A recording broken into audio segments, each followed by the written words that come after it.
The United States is moving toward a place of greater healing and unity. The country is horrified by racism and hate crimes and ready to move on. Well, that's the party line, at least. A recent report shows that it's actually kind of the opposite. There's more segregation than ever before. Out of every metropolitan region in the United States with more than 200,000 residents, 81%, 169 out of 209, were more segregated as of 2019 than they were in 1990. The new report from the Othering and Belonging Institute says that those who say segregation is over are just wrong. Neighborhoods are more segregated than ever before, with some for just whites and some for people of color. If you live in a white neighborhood, statistically, your income is roughly twice as high as if you live in a segregated, mostly non-white neighborhood. For white neighborhoods, the rate of home ownership is roughly 77%. For integrated neighborhoods, it's roughly 59%. But for those living in segregated, mostly non-white neighborhoods, it's only 46%. The conclusions of the report are not pretty. The U.S. continues to be a place of segregation, not integration. Now, some may blame COVID-19, but it's pretty clear that the United States has some rather long-standing historic injustices. So will the country be able to just move on? Well, the report is not too pleasant on that question either. It is unlikely that we can ever close out racial disparities, let alone significantly improve life outcomes for racially marginalized people in a racially segregated society. Racial residential segregation so effectively sorts people across space and bundles vitalizing resources that no redistribution plan can ever match the swift efficacy of the underlying mechanism. The report does not offer any possible solutions. In fact, it actually hints that any possible effort to resolve the issue and tackle it may not be enough, as the problems are so deeply entrenched. Most people think that racism is just an issue in people's heads, a problem of bigotry. But this report indicates that in America, it's something much more than that, and solving it is going to be a lot harder. Caleb Maupin, RT, New York. A Republican candidate for New York State Governor Derek Gibson told us the agenda pushed by American mainstream and social media is only fueling the division trends within the country. It's larger in the 1990s because in the 1990s we had a Democratic Party, Republican Party that wasn't real divisive like it is now, and the media wasn't pushing a narrative for one side or the other side. Now that the media, and we have social media and the media, the mainstream media pushing one side or the other side, is dividing people. Some blacks are raised in white neighborhoods, a very few, but for the most part we are separated from each other. Now that we have this critical race theory going on, is teaching us to hate one another and to say that one group is oppressing the other.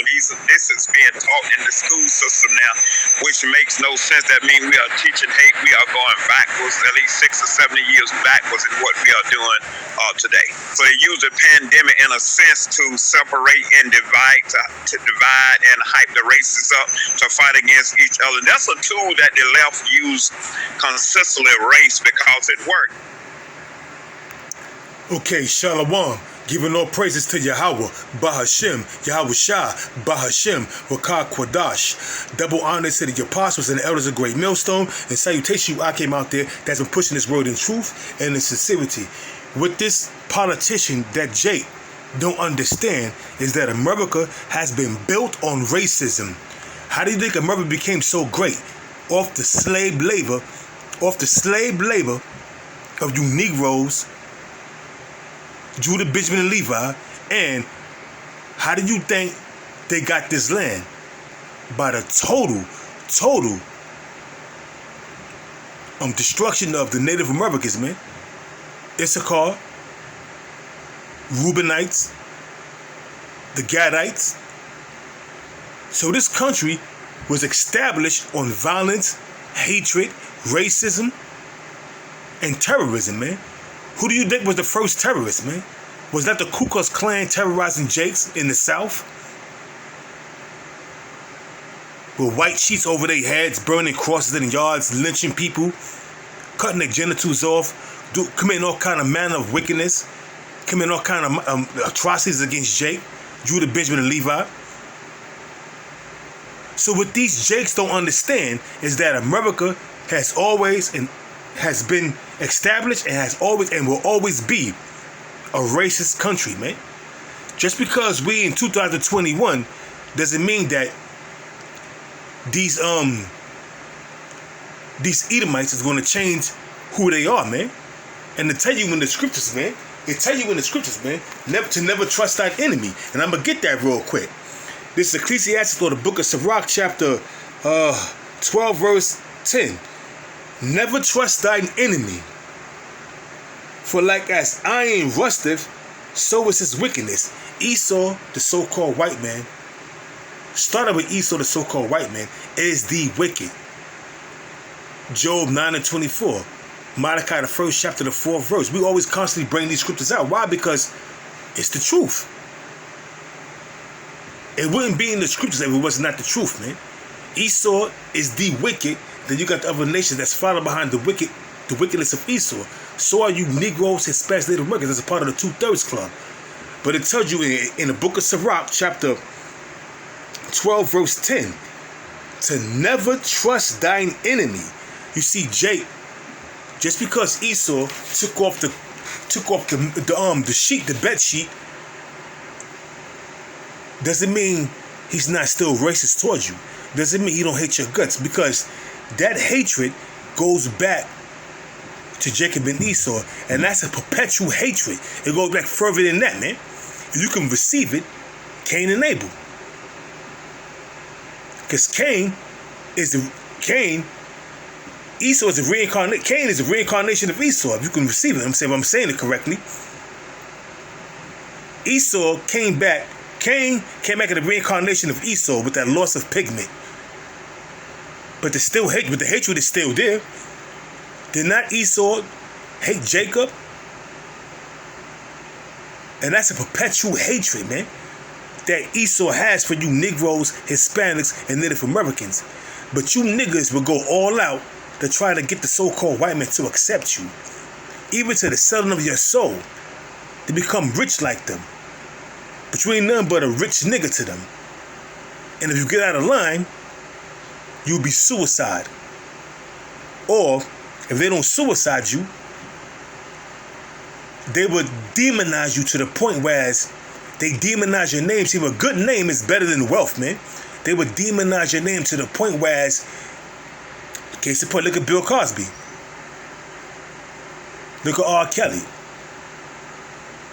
R. Kelly is deemed a predator, a sexual predator, a pedophile. In all actuality, he ain't do nothing wrong. But gay, that's what Esau would do. So I tell you, never trust thine enemy, man. It says, back in the book of Sirach, chapter 12, verse 10, never trust thy enemy, for like as iron rusteth, so is his wickedness. Though he humble himself and go crouching, though he change all kind of laws, try to make you Jake seem like you're accepted, you Negroes, Hispanics, Native Americans, you're accepted, you got equal opportunity just like them, you will always be beneath them, man. Because they look at you as such. They don't look at you being human, man. They look at you as being under them, beneath them, a servant unto them, man. They throw you some crumbs, have you bow down to their gods, have you sell out. But at the end of the day, they still look at you as being a nigga. And plenty of celebrities could attest to what I'm saying, man. So you should never trust thine enemy. Never trust your enemy. Esau is a perpetual enemy to the sons of Israel, man. And that's never going to change, man. That's never going to change. So it reads, though he humble himself and go crouching, yet take good heed and beware of him. And thou shalt be unto him as if thou hadst wiped a looking glass, and thou shalt know that his rust, his hatred towards you, take good heed to all his things he's doing, because you should see that. And read it again. Though he humble himself and go crouching, take good heed, and beware of him. Take good heed of this dude. Do the knowledge, do the homework, and know this Edomite's history towards you, or the atrocities they have committed towards you, going back to the time of the Greeks. to the Romans, even up until the time of the Renaissance, man. It's a deep, perpetual hatred, man. He has committed all kind of atrocities against you, man. The Devil's Punch Bowl, Derby's Dose, lynchings, turning the nigger woman against you, the Willie Lynch papers, man, and all kind of experiments they have experimented on you jakes, man. Take good heed and beware of him, man. It says, though he humble himself and go crouching, hey, I'm sorry, trying to help you, trying to make it seem like he's for your benefit, for the good of you, but in all actuality, he's not, man. It says, though he humble himself and go crouching, yet take good heed and beware and beware of him, and thou shalt be unto him as if thou hast wiped a looking glass, and thou shalt know that his rust, his hatred towards you, have not been altogether wiped away. Because he's always going to have that perpetual hatred against you, man. He always going to have that perpetual hatred against you Negroes, Hispanics, and Native Americans, man. That's not going to change. Esau is who he was created to be, the wicked. So it should behoove you jakes out there to get that through your thick skulls, man. Through your warped brains. And stop trying to appease this devil and to get him to love you, because he's never going to love you. No matter what you do, no matter how much the biggest Uncle Tom you be, or the biggest Sambo you be, or the biggest house nigga you are, he's not going to look at you as an equal to himself, man. And that's just the bottom line. He's never going to look at you as being equal to himself, man. So never trust thine enemy, man. And there's going to come a time, and that's why all this segregation is taking place in the U.S., man. Because the U.S., the Most High is putting the spirit on these Edomites and putting the spirit on you jakes. The other day, a brother put on WhatsApp some Edomite woman called a so-called black woman a slave and a monkey woman. And this Jake, this so-called black woman put the beats on this bitch, man. I mean, beat the bitch down. I mean, horrifically. For calling her a slave and a monkey woman. I bet she won't say that no more. Because that Jake beat the shit out that white bitch, man. Beat the shit out that Edomite bitch. That red bitch, man. Beat the shit out of her. She was screaming for help at the end of the day, man. So that shows you, man. Even to this day and age right now we living in. 2021. Look at the mindset of these Edomite women. She called her a slave and a monkey woman. Showing you that rust, that hatred is not wiped away altogether, man. It's still hatred there. And that's why you got a big segregation going on in America, man. Edomites in one place, Jake in another place. You may have Jake dwelling amongst Esau, but those are the ones that sold out, trying to fit in with Esau. But nevertheless, man, this is what's brewing. Micah chapter 5, verse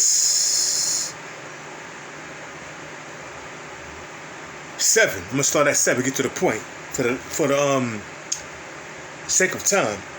And the remnant of Jacob, which represent you Negroes, Hispanics, and Native Americans, on down to Issachar, shall be in the midst of many people. Edomites, so-called Edomites, so-called white men, which is the Edomites, so-called Arabs, which are the Ishmaelites, so-called Chinese, which are the Moabites, so-called Japanese, which are the Ammonites, so-called Africans, which are the Hamites.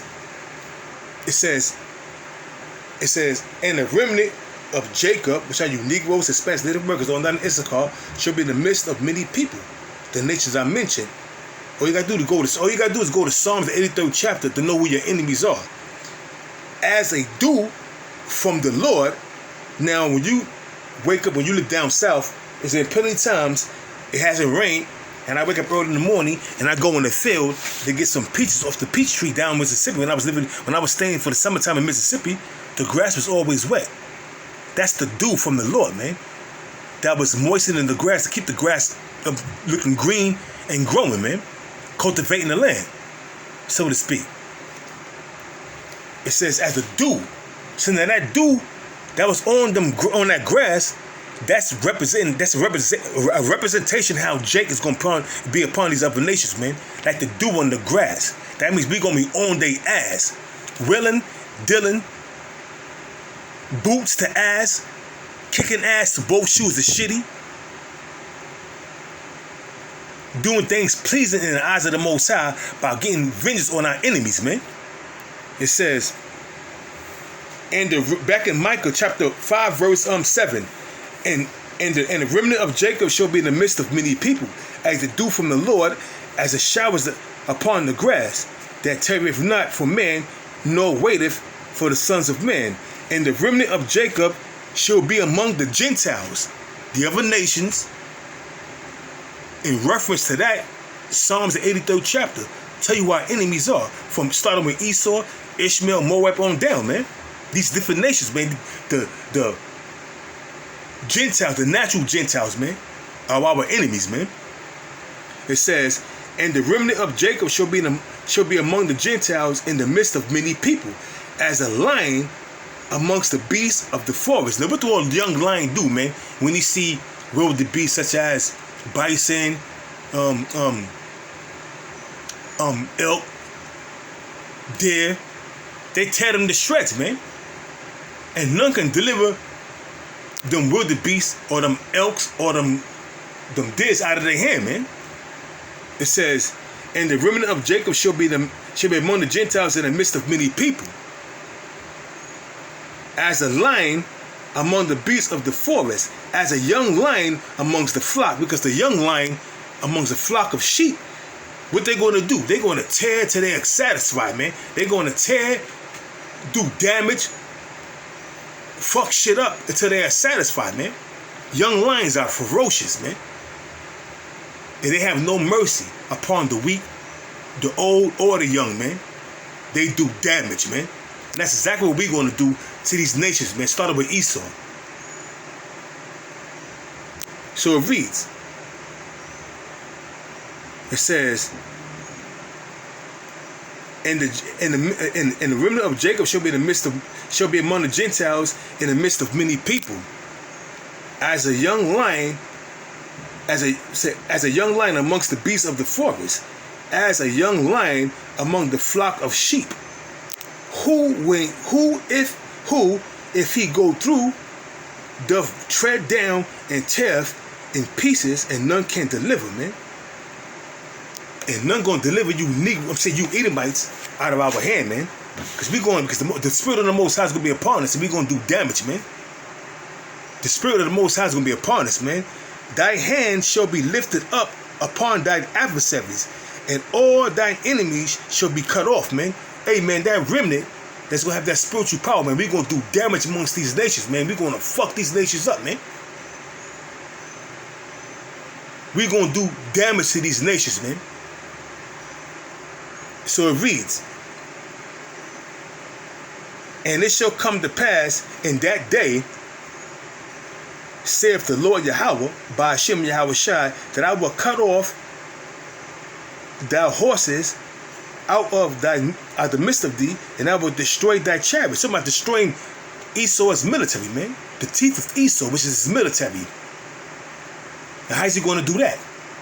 Through concentrated fire from them chariots and thermal, nuclear, hypersonic, and supersonic missiles, man. And I will cut off the cities of thy land and throw down all thy strongholds, and I will cut off witchcraft out of thy hand, and thou shalt have no more soothsayers. Hey, because the Council of 13 give these, and witchcraft is how they rule this land.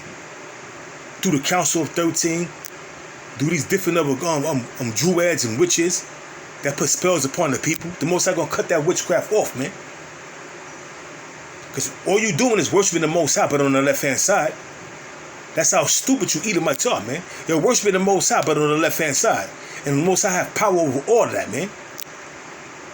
It says, thy graven images also will I cut off, and thy standing images shall no more, and thou, it says, it's like it, And I will cut off thy standing images out of the midst of thee, and thou shalt no more worship the works of thy hand. And I will pluck up thy groves out of the midst of thee, so will I destroy thy cities, and I will execute vengeance and anger and fury upon the heathen, such as they have not heard.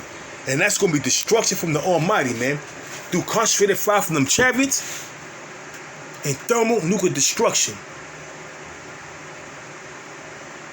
Never trust thine enemy, man. With that, I'm going to give all praise to Yahweh, Bahashem, Yahweh Shah, Bahashem, Rakah Kwadash, and double honor to the apostles and elders of Great Millstone. Shalom.